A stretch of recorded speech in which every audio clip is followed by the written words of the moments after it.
Good evening, everybody, and welcome to Season 2, Episode 36. Our penultimate episode of the season. We will have one more next week following Sunday, but we'll come to that, I'm sure, later on in the podcast tonight. Joined by Smarty, by regular Gilly as well, and me and Gilly have been on about 20 times this fucking week. And then the elusive member of OKB who's decided to join us towards the end of the season, Mr. Simon Johnson. How are we doing? Yeah, not too bad, guys. You okay? Yeah, man. Not so bad. Really good. Loads to talk about tonight, as ever, and I'm sure we've all got plenty to say. But we'll play that intro, get things moving, and we'll come on to it. Cheers. Gilly's not ready, is he? Hi, this is Don Matteo, and you are listening to the Ought to Know Better podcast. Let's do this.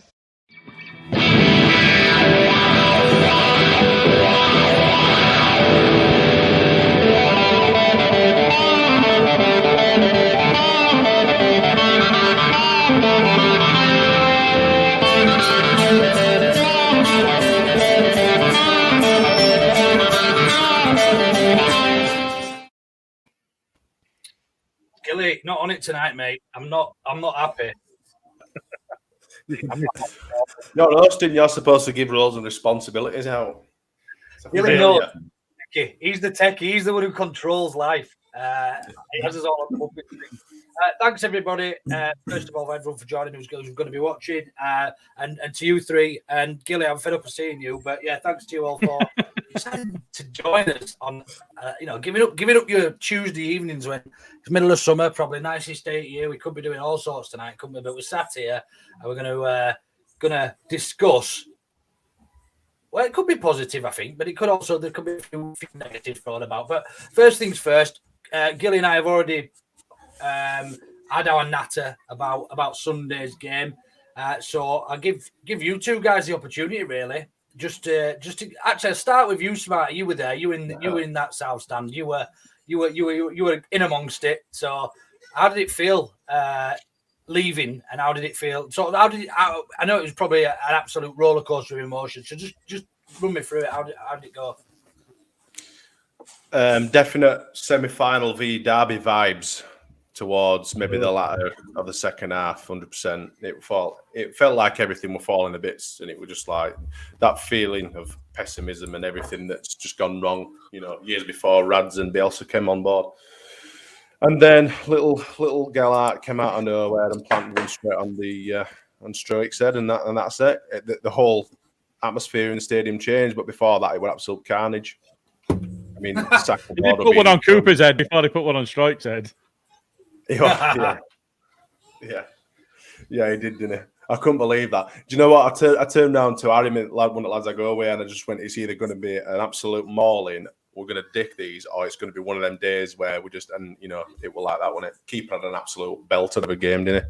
That save that he pulled out of nowhere when Click had that corner shot from the corner, and Rafinha's free kick, that were a great effort. That I was directly behind that, and you could just see it bending towards top left corner, and he fucking TV saved it, didn't he? Nigel Martin. TV saved. But no, it was shite. Really, it was better. It was better than what we've seen over the last couple of weeks. We did look a little bit more threatening going forward. Defensively, conceded early again. At least we didn't get a red card. That's a bonus. You got to say, can't you? But yeah, I would say marginally better than what we'd seen over the last couple of weeks, but still not Premier League standard. Enough to keep us up, probably. Hopefully, you'll never know. But to press on with that. We will know. We will know. Well, we'll see. We'll see, won't we? But I don't think it's that's the sort of stuff we need to be playing next season. We need to do a hell of a lot better. But it might be enough to keep us up this year. Yeah, just on that, Simon. This is the first time you've been on since Bielsa went and Jesse's come in. What do you make of the playing style and the players' attitude and that? Do you think they're enjoying playing under Jesse Marsh, or do you think it's just a lot to take in to unlearn and sort of learn a new style and that? Why do we look so average? I think we're an average team, to be fair. I don't think there's any escaping that. I think sometimes we're unrealistic with our expectations, and when I look at our starting 11, there's probably 3 players that would get into a top 10 team at other clubs. So I think when you dress everything back and you actually look at our squad, we're probably whereabouts we should be. I mean, but with that being said, I'm always full of optimism when I watch Leeds play. I think we've got players that can hurt teams, but you know, I don't know. I look at things and I think to be able to adopt probably is a totally different style of play in a short amount of time in the situation we're in. It's just it's not easy to do, and I think they've done okay. And I think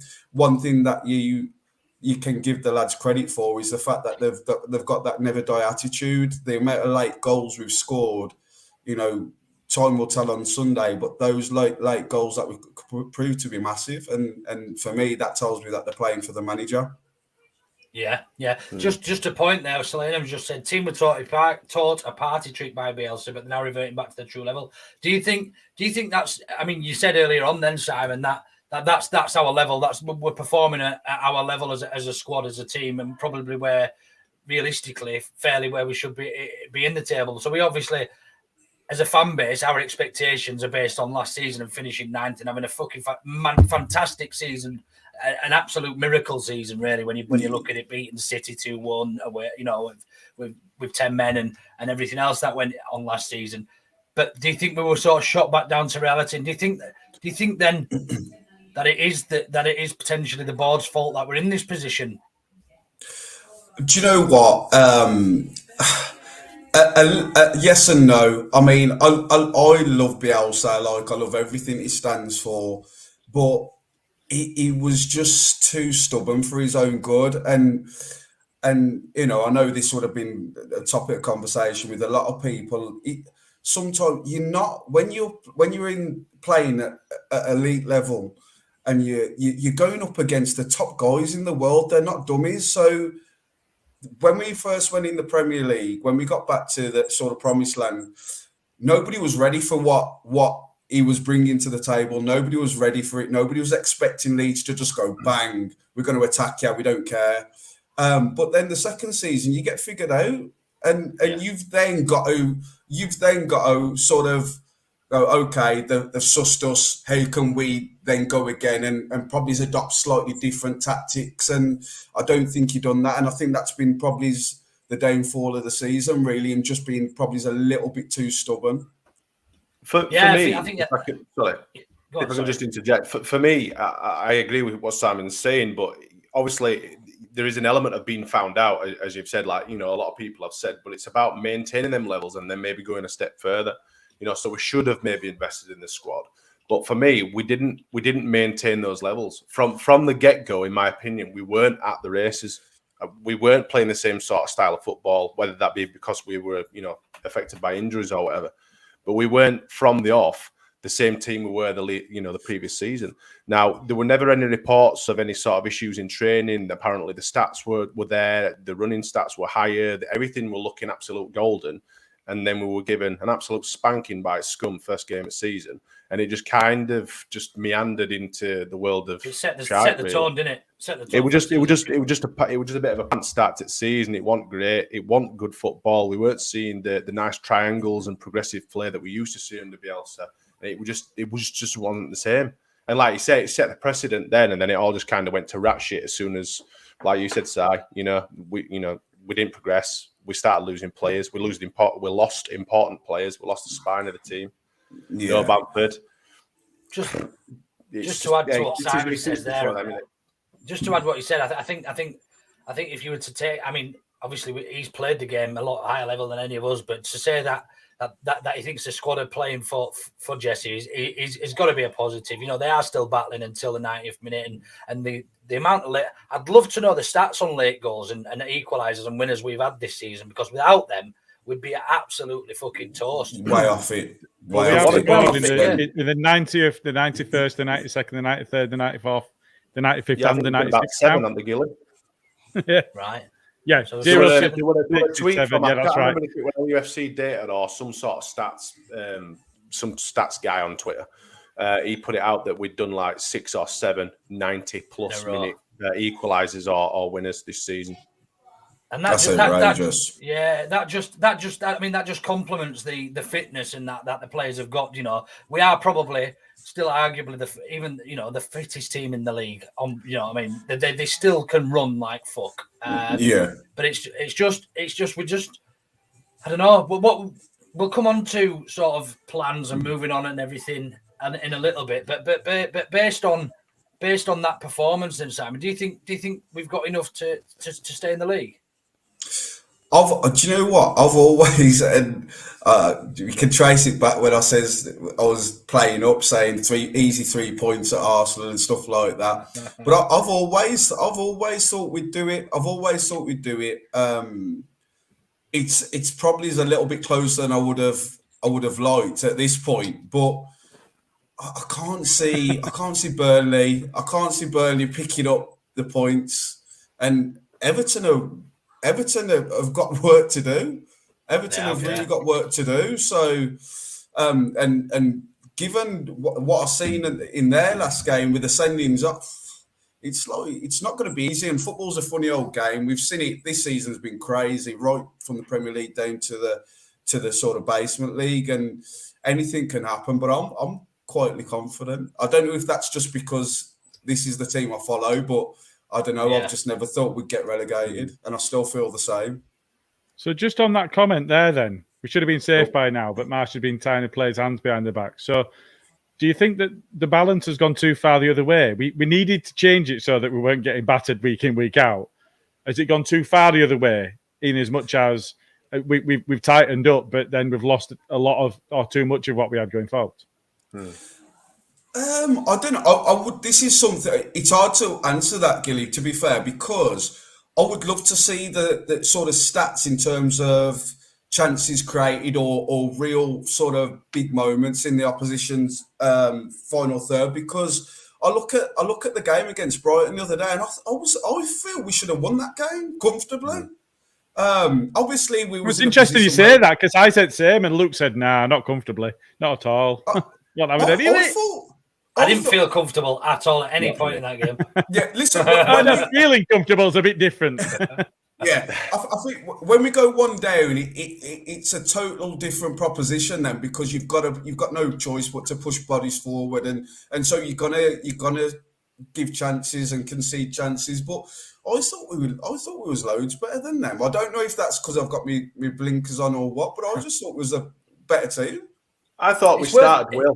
I thought we started really well, and it wasn't until we went behind at that point that I thought, we may struggle here now, because up to, really, let's be honest, since Marsh has come in, apart from a couple of flashes, we've never really looked that attacking, especially like we used to do. So for it to be absolutely on the wire then and be so important that we do go and search for a goal and stuff like that, it did. I was thinking, we might be done here. We might have to just, try and manage this as best we can. I didn't expect to score at all. From that point, I mean, like I said, we had the shots, we had a couple of bits and bobs, but we just struggled. Joffrey's done enough to score, hasn't he? Proof is not in the way Joffrey scores. He's done enough to. Oh, absolutely, mate. Yeah, absolutely. I'll tell you one thing though, that we did look far more promising with that one pivot formation than what we have done with the two pivots he's played previously. Now I understand why he's probably played those two pivots, because he's been hoping that we can snatch a draw against one of the, Arsenal, City or Chelsea. We were never going to win those games. Whereas obviously the philosophy of Bielsa was go at him. If we get battered 7-0, it doesn't matter. I'd rather lose 7-0 than 1-0. At least we've been entertaining. Yeah. And I understand that. And I can understand why fans are still clinging to that. I completely can, because it was gorgeous. It was lovely to watch. It was exciting. It was, it was everything that football should be. But ultimately, it's a points business, and if we don't score it, if we don't get enough points, we don't stay in the league. So yeah, interesting thoughts. We're going to go on to and have a bit of a chat now briefly. I think Gilly's got some predictions for us from that game. I have indeed, and you know what? So I want prepped. I've been putting them together while we've been on here, and there is a remarkable revelation. Also, no better predictions. That is a Gilly trick, is that in it? Bottom and no, that were perfectly timed. Bottom and top has been secured. It's finished. Fuck off. Yeah, bottom and top has been secured. It's not finished. It's only 28. The bottom player is 6 points adrift. How are you feeling, Smarty? But what happens if somebody predicts a Brighton win and lose -5, but Smarty gets it spot on? So I suppose it's not 100%, but they are 6 points adrift at the bottom and six points clear at the top. Just call that Smarty. It's not me. It's not Smarty. It's not. It's not me. Smarty spent a lot of it. No. Smarty spent a lot of the season at the bottom adrift, but no, it's Jason at the bottom with 10. Render, Sai, and Carl all on 16. Smarty is on 18. Me and Jay are on 23. Bren and Luke are on 24. Stats is on 26. And the fans are on 32. It's the wisdom of crowds. The fans are on 32. They got it spot on. Never.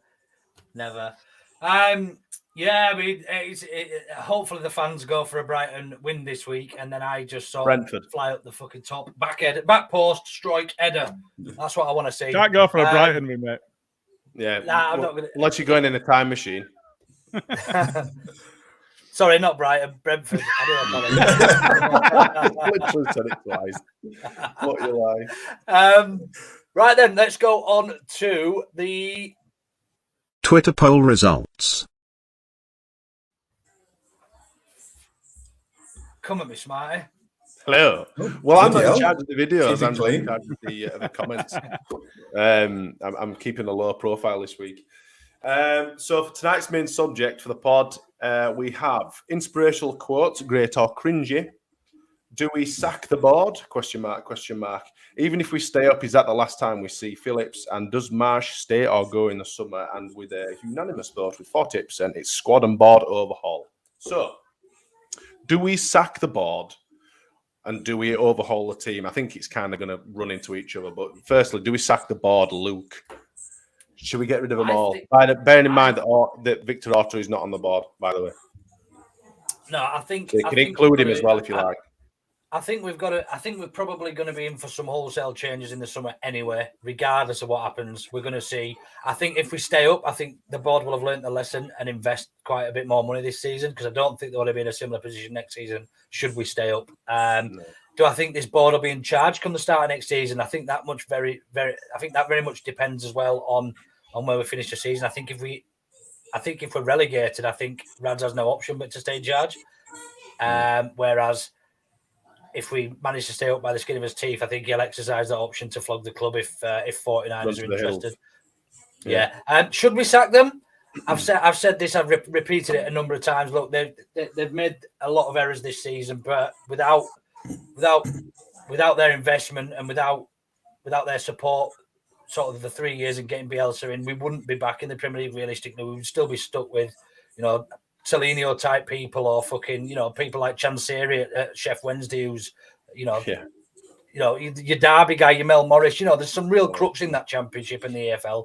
And whilst the ownership is sort of on two completely different scales in the Premier League, you've got sort of your big spenders, and then you've got everybody else pretty much, and then you've got two or three others. That's my dog just attacking the back door, so yeah, I'm sorry about that. Your back door. Yeah.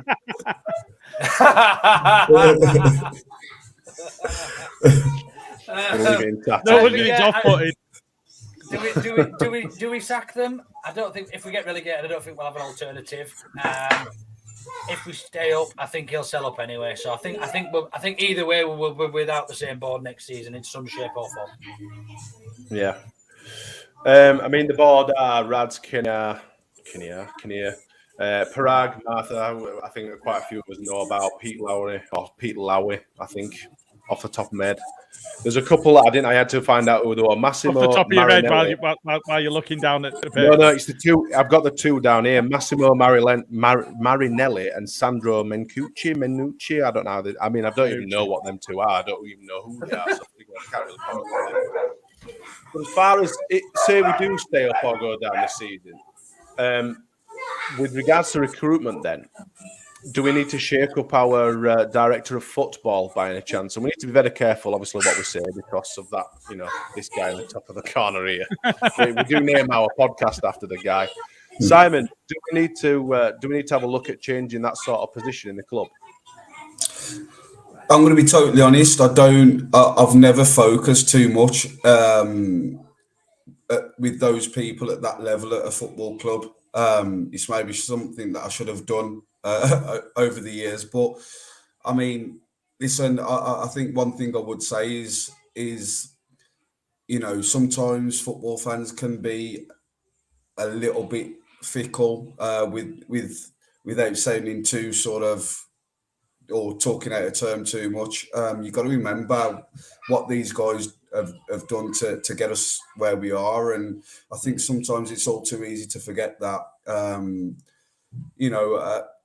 I think it's a difficult question to answer right here and now. I'd rather be asked that question after Sunday's results. Yeah. No, I get you. I understand, and to be honest, I think. Well, maybe not 50-50. I think the majority of people will probably end up quite happily see the back of Orta, let's be honest. Because of the appointments, managers that he's made, and I mean, he's employed so many bogus. I mean, they struck lucky with Bielsa, didn't they? But, time will tell with Marsh, but with Eckenbottom and fucking hell, the rest of the roster we've seen through the doors. But for me, I mean, I understand that, you'll get a couple of bad eggs through the door, but there haven't been that many inspirational or like game changers that he's signed. I mean, he signed Rafinha. He's also signed Firpo, whatever your opinions are on them. And there's so many other different sort of players that haven't had any sort of effect. For me, and I'm going to come to you next, Gilly. For me, it's been too much miss and not hit. What are your opinions on that? Completely the opposite. Do you think? I'll give you your dues on that. I think we're in a position where, if you look at his early time with the club, it was far more miss than hit. But at that point in time, he was tasked with going out and finding cheap players and bringing bulk, just bringing numbers. And if some of them work out, great. And then when Bielsa joined, he didn't want any of that at all. He wanted the right players, the right mentality. He wanted the right humans in the squad. So it was more a mentality and the capability and knowing that it's going to be the right fitness level and knowing that it was going to be an individual that would come in and maintain value, I think was something else that Bielsa craved in his players. So the ask against Orta completely changed to the opposite end of the spectrum as to what was being asked of him. And if you look at the players that he's brought in, all right, we can look at Rodrigo and we can say, well, he's not hit the heights that you expect of him. We've seen it in patches. The tail end of last season, the few games when Jesse first came in, you could see that there was a capability level there that he's not shown. He's had peaks and troughs, and there's been more troughs than there's been peaks. So that bit's disappointing. I think the Dan James signing was too expensive. Actually, he's turned around in terms of, I mean, all right, he got himself sent off. I thought he was unlucky to be sent off. But I love the fact that he's not willing to be bullied. He's not going to stay quiet. He's going to put himself into a challenge. As Leeds fans, we crave that. That's what we want from our players. We want the endeavour. We want the work rate. And do you know what? The capability is important, but that's kind of secondary to that work rate as Leeds fans, I would say. So I think if you look at the ask that Orta's had, I think we're in a position where it's changed so much. And if you look at the value of the value of the deal that I mentioned around Dan James, that's one element. But look at the value that we got against Rafinha. Now, if we stay up, he's going to be worth 7 or 8 times what we paid for him.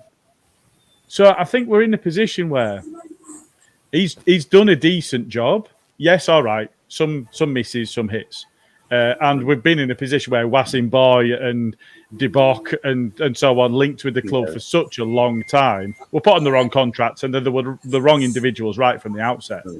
But I think if you look over his record and the players that he has brought in, so many of them have maintained or increased value that it's very difficult to give him such a rough ride compared to what some. I'm not saying you are, but a lot of fans on Twitter and so on. No, shit, didn't know his job. So I think it's really difficult. Equally, the markets during the period that he was trying to sign players and what COVID did to that was so difficult. And if you think 2.5 years were impacted by that and by how you could approach players, whether you could even go and have meetings with their representatives when you couldn't travel, you couldn't go abroad and see players play and so on. It all had to be video.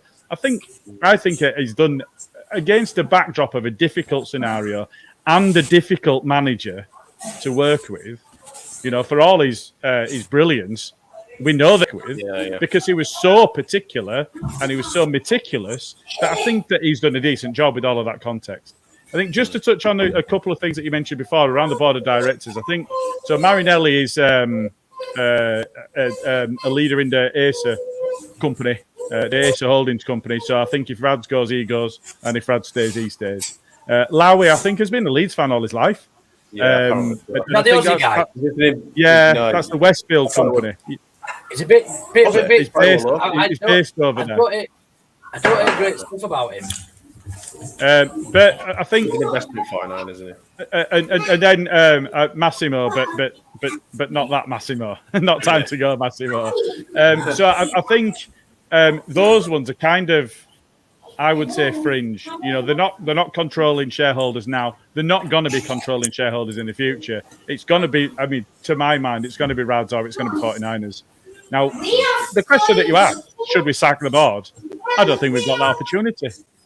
It's on Rads. If Rads goes, he goes to 49ers. If he stays there. That's not our choice. We're not in a position to make that choice. So I think there has been mistakes made. And back to Luke's point, there's been mistakes made.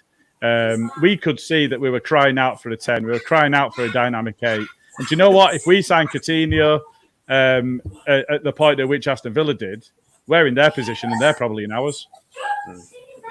Facts. Yeah, but they've still got striker. They've still got Ollie Watkins and stuff on this side. You're right, but yeah. I got off my soapbox now. Yeah, exactly. No. Good points, mate. Good points. But at the end of the day, someone's got to come down. The axe has got to fall on someone. We're in a position where we are for a reason. Whether it's Bielsa being stubborn or whether it's the board not backing him, you know, who's at the end of the day, Luke, out of the board, who's got a cop for it? I mean, they've got to come out at the end of the season and say, look, this has happened because of this. Now, whether they throw Bielsa under the bus or not, that's probably going to be the most likely outcome. But at the end of the day, someone's got to take the rap for our failings this season from the board. I completely agree, but I think the problem started when the 49ers started getting involved and dual ownership makes things more difficult. End of. There's argument. Obviously, the 49ers want the best investment. Who knows? They might have blocked transfers in the summer to get a cut price fee. They might, you know, there's all sorts. These people are businessmen. They're not Leeds fans. They're businessmen. They don't give a flying fuck about Leeds United. They care about the money. That is it. You know, they don't actually care. So, I mean, ultimately, it's got to fall down on Rads for making those business decisions. It's his business at the moment. Leeds United is his business. He decided to get investment from is somebody running a creche? I can hear loads of kids tell it. It might be earphones and he can't hear what's going on behind him. Me? Yeah. You got loads of kids in the background. Oh. Turn it down. Get them told. Just that dad point. Sorted. You don't know because he'll have soundproof. Dad's on the internet. Have you got sound cancelling headphones? Yeah. I can only hear what's going on here. Sorry, guys. Me?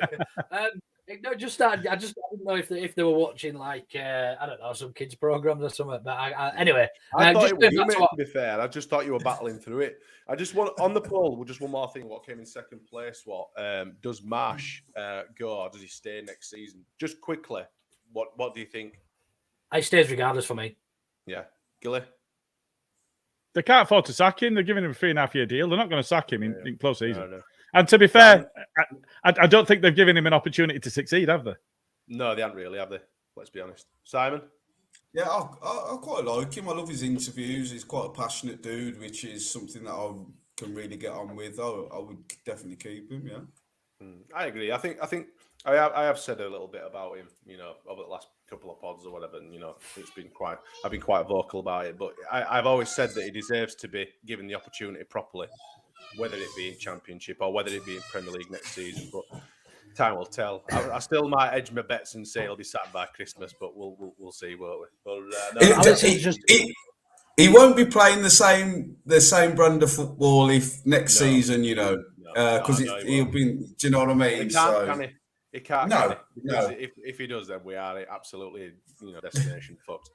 He's almost come in as a contingency plan, hasn't he? At the rate we were losing, we were going down heavily, weren't we? And he was brought in as a contingency plan to change things up and try and keep us in the Premier League by nook or cranny. He's played 2 pivots. He's done everything the fans want. He's played Gelhardt. He's played people in position who we want to play, and yet still because the football's not that exciting and it's shit. It is shit to watch in comparison to a Bielsa game. But we have said, don't tell Smarty that he fucking loves it. What? And the brand of football that we're playing at the minute. Yeah, mate, I fucking love that shit. I'm going to get a screen like you. I'm going to have a screen here with that shit just playing all the fucking time. But no, well, I've lost my train of thought there. You've completely bamboozled me with your bullshit. So I'm back to you. I tell you what, lads, there's a lot of blue on show tonight, isn't there? I'm loving these retro blue shirts. Look at this. You didn't get the memo, Simon, no? No, I'm a bit jealous. I might nip off and go and grab one. I do like the Lazio one, but I mean, this is one of my favourite shirts out of any of the ones that I've got. But I just love the blue and yellow, or blue in general. It just hits right, doesn't it?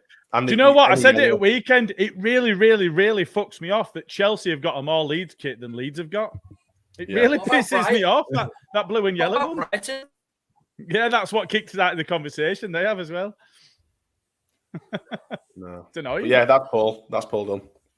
All right, then. We'll just play a very, very quick message from our new sponsors, which is a little bit of a venture of my own. So, yeah, Gilly, I'll let you play your sexy little voice. That's how I'm kicked off it. There we go. CBD are a family company with a local shop feel and exist to continue to promote the obvious and immediate benefits of CBD products while keeping the cost to you, the consumer, as low as possible. You'll find multiple flavours available on our site, answers to frequent asked questions and suggestions on what is right for you, as well as a web form for you to get in touch. There's free delivery on orders over £50, and don't forget to use the Auto Know Better discount code of OKB10 for 10% discount of all products. Lastly, a portion of all profits will be donated to mental health charities. I tell you what, mate. That's my new business venture. Well done. It's like silk, innit? It's so good. You can pay him £5 and he'll read you a Martina Cole novel as well. Or anything of your choice. Martina fucking Cole. Where did that come from? I don't even know. I know my mum used to read them when I was fucking. I think that's a dude. I think that's a dude with a pseudonym. Who knows? A what? I think it's a pen name. I think that's a dude, Martina Cole. It could be. Cock in a frock. I mean, it could be anywhere these days, couldn't it? It could be all. What do we do? What do we usually talk about now? You're a host. I don't remember, mate. So after Paul, we normally go into the game coming up. Yeah, I thought that, but I've just felt we got there a bit quick. We've only been talking for 35 minutes. Has anyone I've got a question before we got onto our next game then. Go on then. Just between, so I mean, when I'm stealing it from the comments, I'll just find the comment just as I say it is. Given everything that's riding on it, which is going to be more nerve-wracking, Thursday when we're not playing, or the final game of the season when we are? Bearing in mind we can't be relegated on Thursday. No, but we can be back in the bottom three. No. I think both, mate. But on Sunday we'll be watching our game. And on Thursday, there's nothing we can do about it. We're not at the game. We've got no fans at the game. We've got nothing going on in terms of Leeds. Leeds aren't doing anything. So yeah, but we can cheer on. We can cheer on with the playing Villa. Not that we ever would ever do Burnley, that. On Thursday, oh, imagine Simon cheering on Villa. It'd be shit. Come on, lads. Hey, not just Burnley. Everton are doing their level best to still be involved in this relegation battle. Yeah. Who do they play? Spurs. No. Palace. Crystal Palace. Palace midweek. They're at home to Palace. That's not an easy game. No, it's At not. home to Palace Is it and then at away Palace? to Arsenal's. No, it's at Everton. home. If we get a result next week and Everton don't pick up any points, tell you what, they could find themselves in a heap of shit. If we don't get if we get a result next week, right, got you. Yeah, Yeah. okay. If we at the weekend and they don't get any points, I think Yeah, it's going to be interesting. I mean, for the neutral, it's quite an exciting end of the season, in it. It is quite exciting, but I'd rather not be a part of it and finish fucking 16. To be fair, it's just a little bit clear. Do you know Everton? Looking at it, Everton really need to pick something up on Thursday. Yeah, they really do. Even a draw won't be that good though, because 2 draws for them would put them, if we won, on the same points, but they'd be up on goal difference. If Burnley got points, I'm talking about between us and Everton, they think they're one ahead of us out there with 1 game in hand. Yeah, that's right. Yeah. So that they drew, if they got a point from both their games, they're safe. They need 2 points to stay up effectively based on our goal difference. That's exactly it. Yeah. So we'll just fly through before we do go into the next fixture. Fucking hell, I'm losing it. We will go through and just fly through a few of the comments, because I've seen a couple of quite interesting ones as I've been talking, I suppose. The problem, as I see it, is the manager is totally out of his depth in the Premiership. See, I'm not sure I completely agree with this, and I'll come to you three in a moment. But the guy's managed in the Premier League, in the Champions League, and he's done things that at Leipzig that managers haven't done for a long time. So I don't know what did you know much about him before? Did any of you know much about him before he came to Ellen Road? Didn't have a clue who he was. I didn't have a clue who Bielsa was. I didn't have a clue what friggin' Eckenbottom was. There's a theme here, isn't there? Yeah, I just don't have a clue, mate. Who's this guy? The Hawk. Do you know who the Hawk was? Yeah. Nope, didn't have a clue who he was. Hawk with his busy mate. I'm not having. Oh, Steve Evans with his best mate. Steve Evans. I didn't know who Steve Evans was. I knew who he was. Especially after taking piss out of him in his sombrero when Rotherham came here for last game of the season. Fucking hell. Anyway. But you didn't know the ex-Barnsley gaffer. So you knew the ex-Rotherham gaffer, but not the ex-Barnsley gaffer. Yeah. Well, that's only because he came out into fucking Ellen Road last game of the season with a whatever it's called on and it's a kaftan, I think it would have been, wasn't it? Kaftan, sombrero, and shaking his ass at South Stand. Like, you don't forget that. That'll haunt my dreams forever. That shit. Yeah. So I knew of Jesse March. I didn't know much about him. I knew of him. He's like you say, he's managing Champions League, so I knew of him. I didn't know much about him. I didn't know his life history. I didn't know that much about his playing days. So, I think it's one of those, isn't it? You start looking into. Yeah, but I didn't even know that until after he joined. Yeah. It's a nice video to watch, though. But I think. It's one of those. Instead of counting sheep to go to sleep, Gilly. Instead of counting sheep to go to sleep, I just count Jesse Marsh's booting Beckham's, just keep jumping over fences, like little stills that I've created on paint. Anyway, this one was really interesting, guys. The 49ers are taking over. Jesse spent 4 hours after the match in Leeds Marriott. One of the 49ers has been staying there for the past month. Listen, I'd love to believe this, and I love a good rumor, and I love believing stuff. So if you can tag the pod in any sort of evidence, I suppose, or anything that sort of solidifies that, then we'd be more than happy to have a bit more of a read into that, because it's the first I've heard of it. Has anybody else seen that? Nope. No. Oh yeah, we'll look forward to that then. Alison, we got Smarty on Twitter tonight, so he's looking after the social media. I think. Although I did call for Chris Tarrant this afternoon. Give all to one window to see if he can get Marsh's signings in. That's Mark's suggestions. I think if we give all to one window, not we give Marsh a window. No, I think he means them both together. I think as a unit, and just because I agree with you in the whole, Matt. I believe that when he's done his job, when he's been asked to find somebody, he's done his job. You look at Raf, an absolute bargain. You look at the job he had to do with quantity over quality when he first came in to get, try and earn the club a bit of money in selling on young players. And then you look at the 23s that he signed, and you absolutely can't knock one of them. There's not one of those that we can't, that we look at. And you look at Drama's been out on loan and got Player of the Year at Cardiff. You got Somerville, who looks really exciting. Lewis Bate, who's come in and done a job in the first team in a couple of games, and plenty of others as well that I've probably not even spoken about. Get Joffe and Greenwood. So you cannot knock the 23s recruitment. First team recruitment, they're up for debate, aren't they? I mean, you look at Rodrigo, Dan James, Firpo, and a few others, and you can see why people are questioning him and where he's coming from. What do you make of those signings, Simon? Do you think they should have been far more prominent this season for us on paper? I'm not so sure. I think that the guys that you mentioned are limited with what they can offer. No. What about value for money, though? Do you think we've got good value for? We haven't got good value for money, surely, for those players. It's the market today. It's today's market, isn't it? You don't get a lot for your dough, unfortunately. But when I look at the signings, I think you do on cbd.co.uk. I've just had a look at it.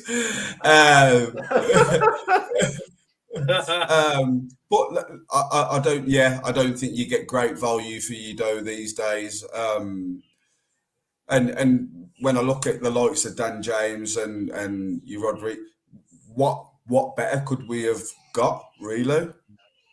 Don't think there's much floating about. They were saying all over Christmas and the transfer window, weren't they? They said that they've got nothing. There's nothing out there relatively, well, I won't say cheap enough, but within our price range that is better than the current crop of reserves that we had in the squad. I think the other side to think as well. Just an additional element. You mentioned Dan James there, and I mentioned the value associated with that deal. But let's not forget, they did actually get him to the cusp of signing. He sat in a Leeds shirt at Elland Road, ready to sign for just under 10 million, I think it was at the time. Yeah. And it was Swansea that pulled the deal. So, they found the player that they also wanted and got. And let's be honest, that is a good deal at that point. And then I think he went to the Sun for 15, 16 million, was it? So I think in terms of the job that they've done, I mean, once he's gone to the Scum and he's played in the Champions League, you're going to pay a premium for a player. Bielsa still wanted him. They paid a premium for a player. But they were in for him, and they had him at Elland Road in Leeds kit. They'd got... Orta had done everything that he could to get that over the line. Now, there's accusations that Rads has cheaped out at the end, and that's why it didn't quite get over the line and that sort of thing. I don't think that came across in the Amazon documentary. It was literally it was Hugh Jenkins, wasn't it, at Swansea that just stopped answering the phone. So I think we're in that position where they've done the work. They've done all the legwork to get the player in that the club wanted. It's not your earphones, it's Gilly's internet. It's Gilly's internet. Oh, is it? I'm struggling again. Come on. It happens at some point every week. Just that point is they've done the work to get the player in at good value, and then had to pay over the odds. No. And I think all of those players, whilst they haven't showed great value for money when you consider it's 30 million quid or whatever, we have seen in endorsers some real good performances from all of them. From all of them, they've all done their bits. Do you know what I mean? They've not been fantastic. They've not putting 8 out of 10s every week or higher. Do you know what I mean? But they have put some important performances in and scored some crucial goals and contributed to the squad. So I think we probably are overcritical and over-expected. As a Leeds fan, I think it comes quite naturally because we think we're the biggest club in the world and the best fans, and we just almost think that every player should cost us 10 million and be a Lionel Messi type thing. You know what I mean? But in reality, I think you're probably right, Simon. I think this market, this day and age, for a Spanish number 9 who's starting at Valencia, 20 odd million, 27 million, whatever he cost, isn't expensive. The fact he hasn't come over and adapted to the Premier League that overly well, but still put in some good performances, I think you have to take the rough with the smooth. 100%. There's been a lot bigger and better players come over that have cost a lot less than him that have struggled. So, it's always a bit of a gamble, He's like a Spanish Alex Mower. And just one thing on that as well is if you go back to what Wilkinson said about signing players, and bear in mind what a legend he is to us, is he said if you've got a manager that's, or I guess director of football that goes on with this, if you've got somebody that's signing players and 1 in 2 is any form of success, you're exceeding expectations. Yeah, there you go. No, yeah, fair point. Let's get back to some of these. For every Wazin boy, you've got a Samu Saiz. For every Madja Gomez, you've got a Mateus Click. Yeah, we've done pretty well. He's throwing some good names out there. Madja Gomez. What about Paweł Sibicki? Do you know what? I genuinely thought that when Click came back, he thought he were back on the money train and he were coming back and going to get a chance. Yeah. J-Roy Grott. Oh, yeah. There we go. Anyway, moving on to some more comments, lads, and then we'll go on to the game at the weekend. Do you remember the film Face Off? We have reappointed Heckingbottom with the face of Jesse Marsh. Matt James deserved a straight red. We haven't seen that yet. Here, Matt. No, I'm not having any of that. I'm not having any of that at all. Guys, he says like Paul Heckingbottom pulls off Jesse Marsh's face and Brentford away. It was me all along. I would have got away with it too if it went for those. Yeah, like a villain in Scooby-Doo. Said that last week, didn't we? Yeah. We'll not be able to cope with watching the game on Thursday. I think I'm going to avoid watching any football on Thursday night. I'll be honest with you. I don't think I can cope. I think I'm going to be with you, Bandy. Followed Leeds for over 50 years, and I've earned the right to call Jesse a fish-eyed fool. Fish-eyed fool. Wow. And fish-eyed fool. Bandit, agree. Alison, that doesn't sound like you to call people names, so I'm assuming you're agreeing with this post rather than this post. Have a pick friend staying there. This is on about in the hotel. You're just reading their conversation that they're having amongst themselves. Yeah. Oh, DM'd a picture. Has everyone checked their DMs? Because Alison's DM'd a picture. We won't share it because it's obviously she wants to keep it quite. She wants to keep it quiet. She said it is. There we go. That's the bar in the hotel, right? So we have seen it. I've seen the picture. I don't know if anyone else has seen it.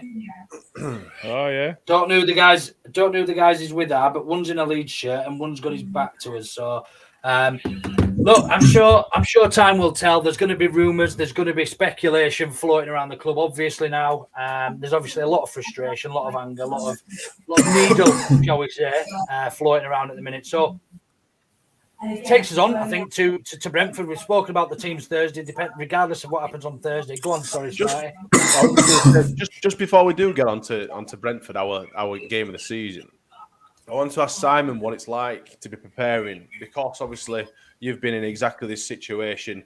First of all, the last time we were relegated. What we're asking him that at the end, then, Smarty. All right, sorry, mate. Well, this is the reason why I wanted him to come on anyway.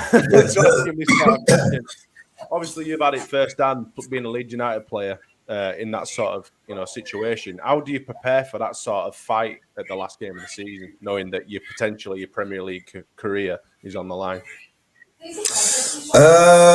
I'll probably trace back to sort of the first year, because if you can recall, the year before we got relegated was pretty close as well. Yeah.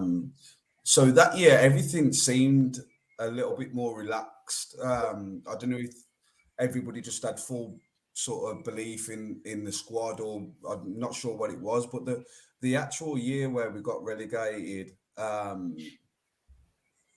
it's sort of difficult for me to sort of speak on it, because I probably would, depending on who listened, I'll probably get hammered for it by sort of former players. For as a young player that would sort of do anything to get results. It was a hard watch at times, a real tough watch, because you had probably half the squad that sort of shared the same values as myself and had the same mentality, and half the squad weren't really asked, excuse me French. So yeah, I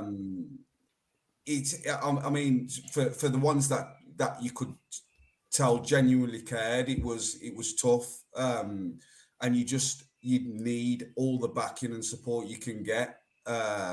Otherwise, it's an even tougher task than it already is. But I mean, I recall when I played in the Portsmouth game, everybody was just so tense, and there was no real belief that was going to go out there and get a result. So, was that at home? Yeah. I was there that game. Yeah, I remember that game. Yeah, I remember that game. I think we had Dom Matteo and Radaby in midfield, centre mid. There was no players fit, and it's very difficult mentally. It's a real battle. It's a real battle to keep positive, and you sometimes, like you say, you're not just relying on yourselves, you're relying on the other games and so forth. And it's just it's a difficult moment, and that's why I tweeted like that more than ever the guys will need the fans and the supporters on Sunday. One last roar,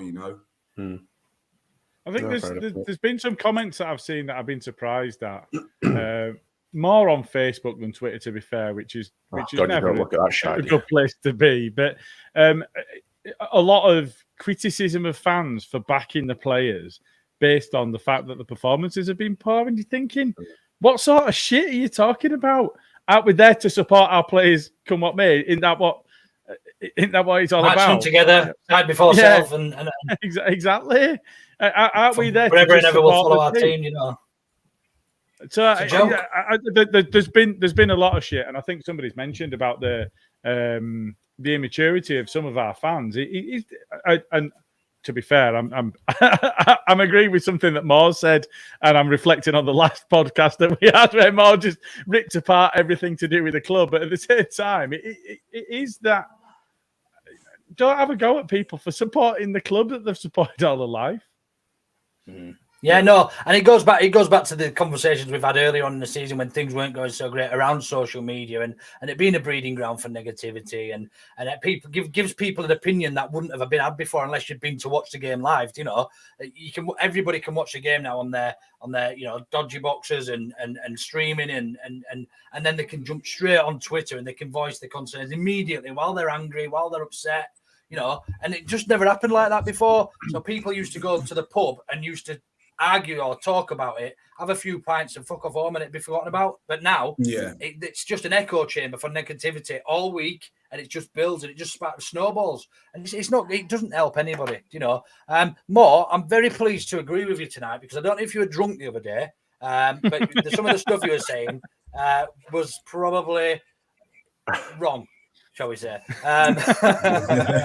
Are you telling that you can't have an opinion? Or she? I'm kidding. It genuinely felt like there were a scum fan that were trolling us in the comments. It did. If you watch it back, So last couple of comments and we'll go on. If you listen carefully, you can hear the blur of a fucking keyboard going mad.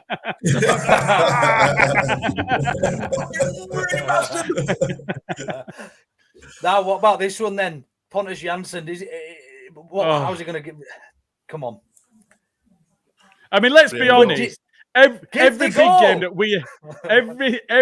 game we ever had that he played in, he fucking bottled it, and it's nailed on that he's not going to bottle this one, isn't it? Yeah, absolutely not.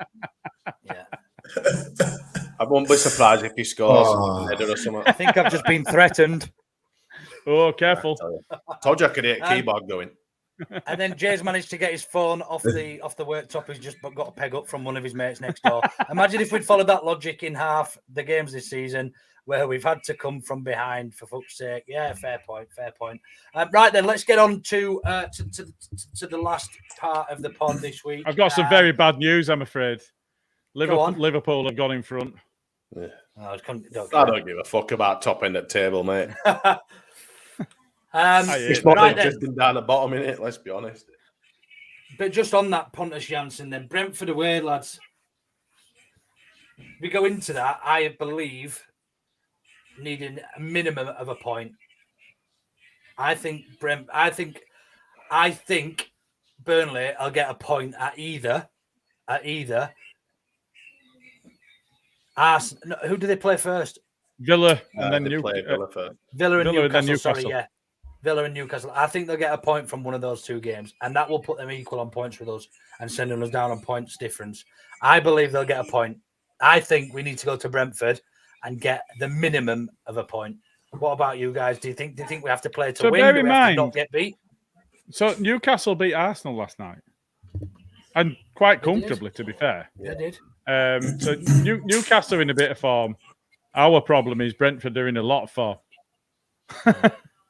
There's a lot of people saying that Burnley won't get anything.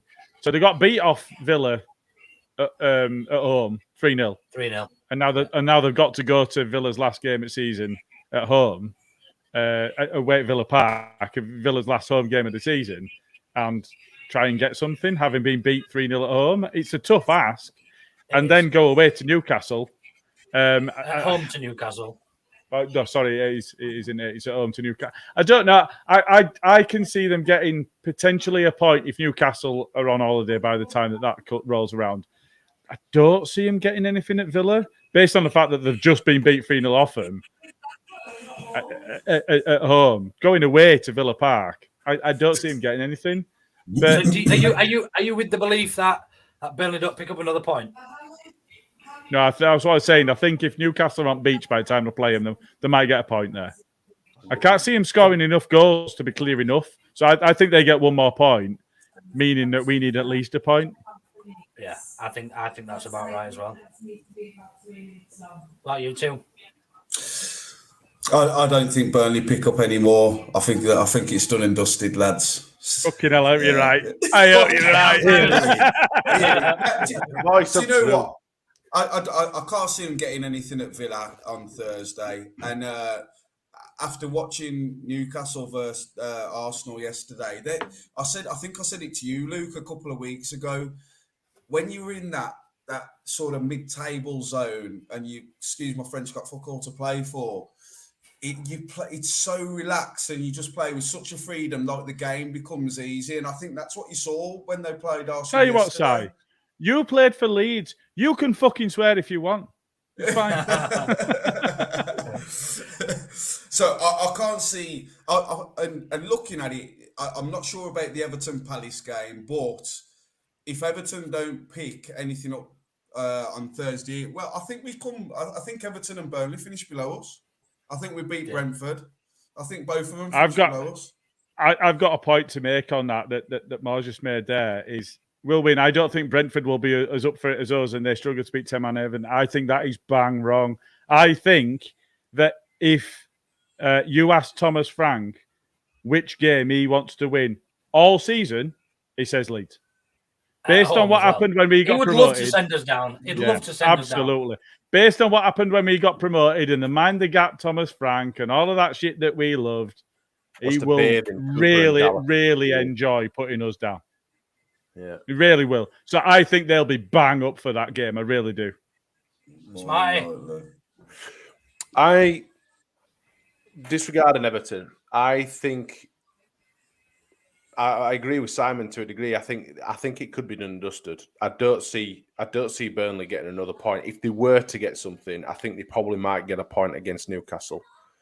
I just don't know. Something about the whole Chris Wood thing that's like I don't know. But in my opinion, yeah, you're right. I think Thomas Frank would love to see us down. I think they'll be absolutely bang up for it, and that's why we need to be absolutely bang up for it, and we need to go with an attitude of trying to win. We can't go with an attitude of let's play for a draw and this, that, and the other. We need to get stuck into them fuckers. Does that depend on Thursday's results? You are. That'll depend completely. I don't think Burnley get a result against Villa. If I'm totally honest, I think if they were going to get anything, they get it from Newcastle. But we were at our most dangerous when we were pretty much guaranteed safety last season.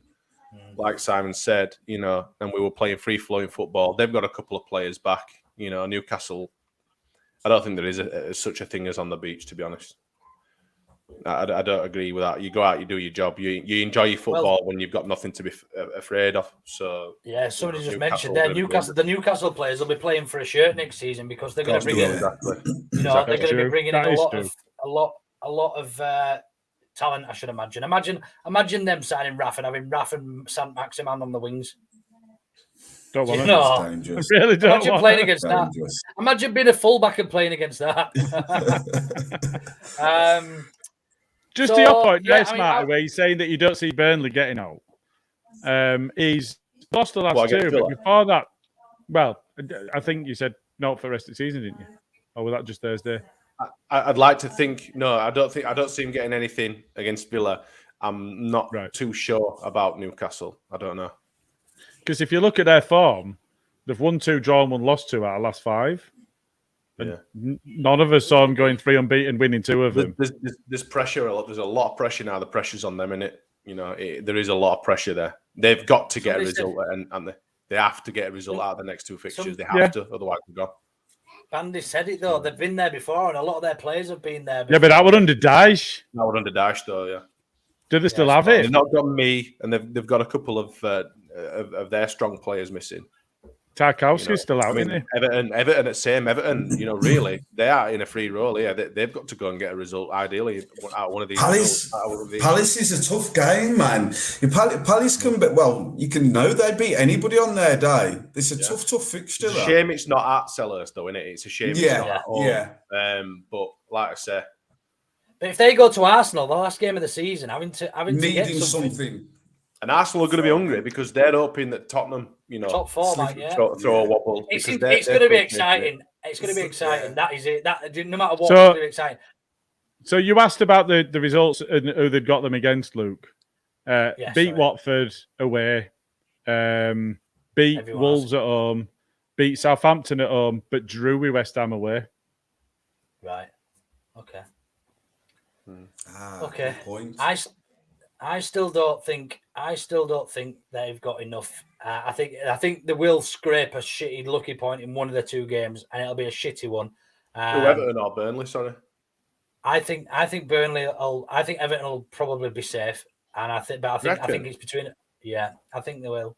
I hope not, because I'd love them to go down more than anybody. Just simply because. Yeah, them or Burnley, obviously not us, but Everton just because of Lampard, you know what I mean? But, Everton for me, because they've never been relegated, and it'd be a big ass fucking wake up. And they'd be fucked if they went down. They'd go down again. It would be fucked. Yeah, they would go straight down the league. Half of the squad had just disappeared overnight, and they'd be absolutely fucked. And Frank Lampard would have to leave because he wouldn't be able to. You know, he wouldn't be able to do it. It'd be fucked, wouldn't he? It'd be working for CB. I wonder if Mason Mount will come to Everton in Championship. UK. Fucking hell! Come and stack me shelves for me, Frank. So how do we set up then? I mean, it's obviously gonna have a lot to do with Thursday and results on Thursday, because if Burnley pull a magic out there and get 3 points on Thursday against Villa, which nobody would see, we have to then, no matter what, win that last game for any chance of staying up. But I believe we go into Sunday in the same positions we're all in now. I think Palace will probably beat Everton, or they might get a point at Everton. And then I don't think Burnley get anything from Villa, so we probably go in a relatively similar position. Do we line up then, not to be beaten with the 2 pivots, or do you think he fancies the 1 pivot with Calvin in there now and we go for it? The latter, because the 2 pivots, we play absolutely shite football. The too condensed, aren't we? In a thin formation with 2, they might as well just fucking play one of them fucking football table things where you spin it. I mean, they struggle to pass to each other at best of times at minute, but when you can literally throw a blanket over middle of pitch and have them all under there, you know. Yeah. No, we need to play like we did against Brighton on weekend. Yeah, Simon, how would you line up? In terms of your squad and your players if you were to pick the team on Sunday? I would just go for it within reason. Obviously, depending on Thursday's results, but listen, you can't go into football matches in fear. I think if you do that, you fighting a losing battle from the start. So I think just go into it fearless. I think we can, with the players we've got, we can still hurt Brentford, and I think it's a game we'll win. I'm confident. I'm really confident. Really confident. I don't know. I hope this player's confident. Yeah. What's your starting lineup then, Gilly? How would you line up? I'm sure we'll all probably agree on this anyway. I'd go back to the 4-1-4-1. I wouldn't play the penis formation. And back to your point, I think we played the penis formation against the big teams to set up not to get beat and try and eke out a draw. We've got to go and we've got to win this game. And I think we're looking at Calvin's getting back to fitness. We know that he was coming back from injuries, getting back to fitness. He's well capable of handling that role on his own. And you're right, when we're playing condensed midfield, we don't give him the space to hurt opposition and pick out those passes, which we did see him start to do late on in the game against Brighton. So I think that for me, what I would line up, I would probably start Shaq over Koch. I thought he added a bit of a different dimension. He did take a. I know that you thought that Koch played really well. He was caught out of position a couple of times, but for me, it's his pace more than anything else. Shaq's pace can get him out of trouble. I'd probably go Firpo other side, I'm afraid, and I'll go Cupola-Rente in the middle. We definitely start Meslier if he's fit. We start Calvin if he's fit. I would go Click and Rodrigo, and I would go Jackie and Rafinha on the wings, and if Bamford's not fit, which we don't expect him to be because he didn't start at the weekend, he wasn't even on the bench at the weekend, should I say, that I think we stick with Joffrey. So that's probably what I would do based on what we did in the last game. Yeah. I think that's pretty much right. You're not happy? I want Smart. No. I think you're absolutely bang on in what you're saying about Bamford, to be fair, mate.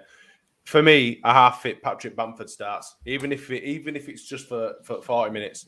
We played so much better against Norwich and against Wolves when Bamford were up front. Even if it's just an half appearance, if we can snatch a goal, maybe even two, it's worth it. And then maybe just two. Just give him 2 goals. You've been out for 9 months, mate. On and off, but just give us 2 goals. Bamford hat-trick. But no, I'd start Bamford, even if it's just literally, even if it's half an hour. I mean, you'll probably agree with me. Half an hour, and then swap him maybe for Joffrey. I'm with you. I am with you. He's so critical to the way that those players play. 100%. Yeah. And I'd have him, even if it's just, I mean, it's at the end of the day, we're gambling with our survival in the Premier League. We've literally got to take these chances, and we've got to take these risks if we want to. If we're willing to throw it all out there, get Bamford on, even if it's for half an hour, rattle their defence a little bit. It can pull them here, there, and everywhere. Let Rafinha and Harrison do their things. Even let Joffrey come into the fold a bit. I'd probably drop Rodrigo to start off with, and I've got Joffrey playing off Bamford, and then bring Rodrigo in once Bamford or whatever come off. I think if you're doing that, you start Greenwood, don't you? Joffrey's either or either. I'm not really bothered, but yeah, one of them two. It's just worth noting as well, lads. I know we're speaking about us and Burnley being in this relegation battle, but Everton had two red cards in the last game. The frustrations are high there. Just on Brentford quickly, I know we're lining up against a Brentford side that have won 7 of the last 10. Beating Chelsea, West Ham. They beat Chelsea 4-1, beating West Ham, 1 draw in there against Spurs, and they've only been beaten by Leicester and Scum in the last 10. But to be fair, they've both been terrible other than those games. Leicester and the Scum have been awful recently, so it's really you can't call it. You just can't call it. No, you can't. And I think we're going to turn up fired up, and we just need to control the aggression. Make sure we don't do anything stupid in that first sort of 10-15 minutes. Yes. Fuck hell, yes. Again. Right then, I think if we're all happy with that, I think we've just got to do the last part of the last predictions, Gilly, if you're ready to take them. I am indeed. And I'll even play it. Both wait for it. Auto know better predictions. Look at you. Right, Fastest pick. You know what? I'm going to come to you first, Si. Because I've only had about 3 predictions from your season. Apologies. I'm going 3-1 Leeds. Bish, bosh, bang. There we go. I'll take that. Marty. 2-0 Leeds. I'm loving the optimism, lads. I fucking am. Are you going to keep it going, though, Luke? I'm going 2-2. Call yourself a Leeds fan. Call yourself a fan.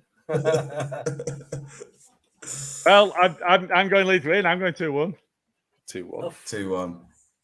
And then from the fans, please. Fans prediction. And First, if that who was it?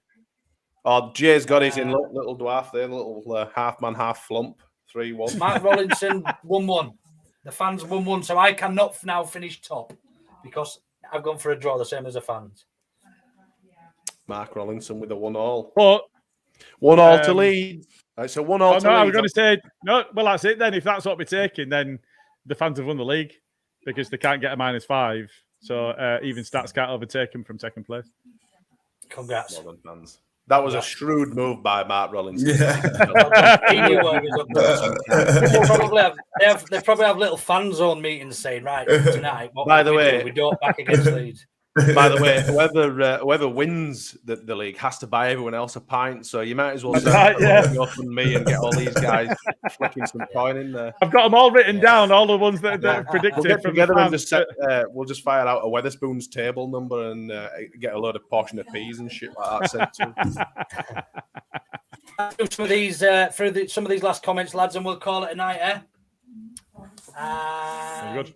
He can fuck off and go chew on a McPlant whilst tapping his watch. Is that a vegan option? That Yeah. I'm guessing that's Thomas Frank. Yeah. Eddie Howe, Trippier, Chris Wood are all ex-Burnley. Good point. Long live Simon Johnson. Long live Bielsa. There you go. A bit of fan mail for Simon. Newcastle will go for it. Football is not personal. I can't stand Frank, but we'll win. Everton now with a couple of suspensions. Yeah, well said, Jay. Burnley are in the bottom 3. Even if they go 1 up, pressure will take its toll. Sorry, I was laughing at Mark's comment for further down. Palace will beat Everton and Everton will lose to Arsenal. So that more suggesting that it's a great show, that, I'm telling you. Great shows. Apart from our format, it's been vintage season with meaningful games at the top and bottom on last day. Yeah, go for it. Yeah. KP is CDM protecting the back 4, 4-1-4-1. Get the wingers wide. I think that's really important in it. We play so much better when we've got some width because the penis formation. We play our wingers in defence. Yeah, but do you know what? We've got to commit the fullbacks forward because with the 2 centre halves and Calvin there, we've got enough protection if they don't both overcommit. We've got to get that. Yeah, those overlaps and the overloads out wide was what Bielsa was famous for, and that's what got us so much success. We've stopped doing that, and it's gone dry. Let's just do what worked. We're almost too easy to. We're almost too easy to attack, aren't we? Because we're so, we're so stagnant. Mark, line up how we finished the second half against Burnley. Vinette wanted to go there for a game, just wanted it over. Si, hang on. Si, have you ever not wanted to go out there for a game? Just wanted it to be finished before it started. Is he talking to me there? Yeah. I think so. You're called Simon. All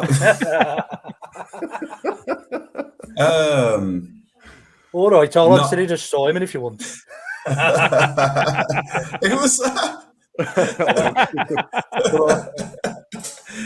that. Do you know what? Nah, not really. I can't. Not that I can recall. No, it's all about when you're playing for sport. It's all about winning. You want to win every game, don't you? And if if you don't, you're not a fucking proper sportsman.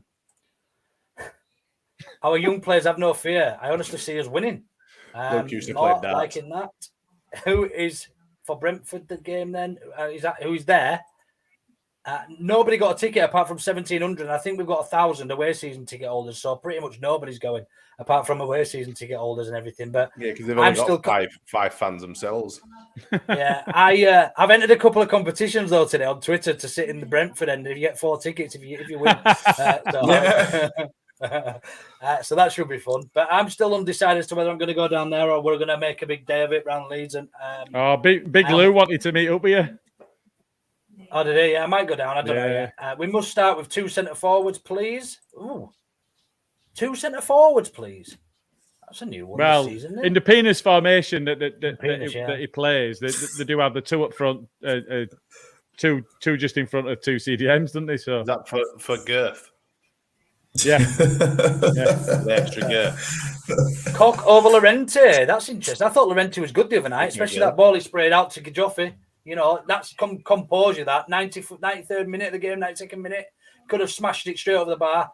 I expected it out to Gilly. I think Llorente next to Cooper is our best centre back pair. To be fair, a lot of people were shouting "shoot" from stands. Yeah, there were. You could hear it. Shoot! Oh no, don't shoot! Actually, give it to Joffrey. Turn everyone into mermaids.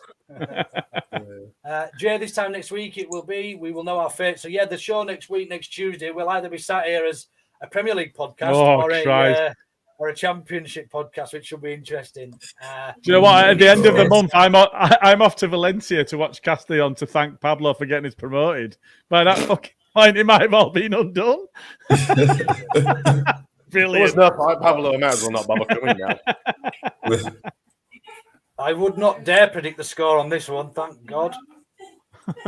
8-0 Leeds. That's what I chuckled at when you said, have I missed something? Has anybody got anything they'd like to discuss or add before we close tonight? It's been jam-packed. We've had lots to say about everything, apart from I've not really let you lot speak. Right, okay. I think we've all had a fair share tonight. Has anyone got an auto bitter rant actually this week? Has anything fucked anybody off badly? Oh my God. I mean, there is. It's weird, isn't it? There's always something that pisses me off. Life pisses me off. But I'm not gonna start. Because the majority no better.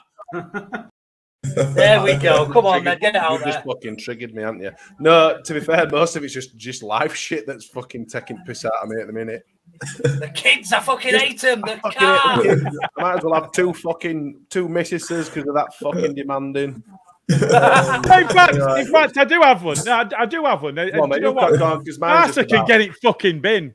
Right. So all of this shit about we're going to come and we're going to take Rafinha, we're going to sign him. We can't afford him right now. We can't even afford him with his fucking release fee, but we're going to sign him anyway. We're not going to pay the 25 million or 21 million, whatever his release fee is. We're going to pay less than that because we're Barca. Get fucked. Get it fucking bin. I'm not having any of it. You can fuck off. But there you go. Simon, what's fucked you up this week? Get it out. Come on. Start sharing. Anything and everything, mate. I'm just all over the shop at the minute a little bit, to be fair. Just like Smarty, life in general. It's just rubbish. Not getting locked in anywhere recently, though. No. Oh, mate, my head went, honestly. I thought, do you know what? I actually finished the kids up 5 minutes early. I was cheeky. I bet the parents thinking, cheeky bastard. I finished up 5 minutes early so I could get back. I fucking packed the car up, went to go out, fucking gates locked, mate. Unbelievable. So apologies for that last week. It was last week, weren't it? Yeah. Week before, I think, wasn't it? Yeah. Oh, I've got one other thing. Sorry, Luke. I've got one other thing. So fucking last week. Sorry, French. It's because I'm angry. We don't care. As long as you can say shit or bugger, it's fine. Car broke down, so I had to phone the other half. You got to come and pick me up, cars. I had some message come on the display screen, all that rubbish. Message. Yeah. So was it the Maserati or the Ferrari? Yeah, I wish. So it's from Birmingham. It'll have been a frigging Ottengart. I've had to leave the car there overnight. Next day, I've had to fucking pay for it to get towed to the garage. I only run out of diesel, then I only run out of diesel, mate. Yeah. So life could be better, but yeah, I'm getting there. Yeah, mine's pretty similar. Speaking, Jay's once got locked to the scrapyard. I'm not sure what that's got to do with code for glove box. I broke down yesterday and I got given a courtesy car. I just want to show you this courtesy car because it is absolutely unbelievable. It's got CBD written by fucking side. No, look. This is what I'm scooching around in at the minute. One of these little things. Wow. Peugeot 108. Oh, the 108. Peugeot. Yeah, 108. And honestly, it's the smallest car you've ever seen. I literally get in there. Have you ever seen that Simpsons episode where it's like the smallest car and all them clowns just start getting that? I feel like getting bags and shoes and that. I was getting changed in the back of it to go to the gym earlier because I went to the gym straight from work. So I had my gym kit in the back and I was getting changed in the back of it. I had to slide the seats forward just so I could get enough room to get my shoes off and that. You have to wind an elastic band up in the boat for it to go. Oh, dear. Does hell your lag then? Christ. Right then, folks, I think that'll probably do us for tonight. Thank you ever so much for the comments, everybody. As ever, thanks for joining. We will see you. Some of us might see you on Sunday after the game as a Premier League club or a Championship club. If not, we'll see you again next Tuesday. Thanks, everyone. Cheers, Simon, for joining us. Cheers, lads. And see you next week. Thanks, everybody. Good night.